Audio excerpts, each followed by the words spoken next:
இந்த வழக்கு கடந்த 2021ஆம் ஆண்டு விழுப்புரம் சிபிசிஐடி போலீசாரால் வழக்கு பதிவு செய்யப்பட்டது. 2024ஆம் ஆண்டு கள்ளக்குறிச்சி தலைமை குற்றவியல் நீதித்துறை நடுநீதிமன்றத்தால் வழக்கு விசாரணைக்கு எடுத்துக் கொள்ளப்பட்டு 44 அரசு தரப்பு சாட்சிகள் விசாரணை செய்யப்பட்டு 103 ஆவணங்கள் அரசு தரப்பு சான்றாவணங்களாக குறியீடு செய்யப்பட்டுள்ளது. இந்த வழக்கில் சாராம்சம் என்னவென்றால், கள்ளக்குறிச்சி சார்பு நீதிமன்றத்தில் 2014ஆம் ஆண்டு பணிபுரிந்த கள்ளக்குறிச்சி சார்பு நீதிமன்ற சிறசார உதவியாளர் அவர்கள் 6 காசோலைகளை 6 வழக்குகளில் உள்ள ஏற்கனவே கள்ளக்குறிச்சி சார்பு நீதிமன்றத்தில் முடிவான வழக்குகளை இழப்பீட்டுத் தொகையை திருத்தி தனது பெயருக்கு மாற்றிக்கொண்டதாக வழக்கு.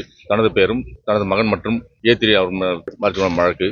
இந்த வழக்கில் இறுதியாக ஏறத்தாழ 80 நாட்கள் விசாரணை நடைபெற்று இன்று தீர்ப்பளிக்கப்பட்டுள்ளது. முதலாம் எதிரிக்கு 9 பிரிவுகளின் கீழ் 37 வருடம் சிறை தண்டனையும், 2 மற்றும் 3ஆம் எதிரிகளுக்கு 21 வருடம் சிறை தண்டனையும் மாண்புமிகு கள்ளக்குறிச்சி தலைமை குற்றவியல் நீதிமன்றத்தால் வழங்கப்பட்டுள்ளது. 38,79,000 சார். 44 சாட்சி அரசு தரப்பு சாட்சிகளாக விசாரிக்கப்பட்டுள்ளது சார்.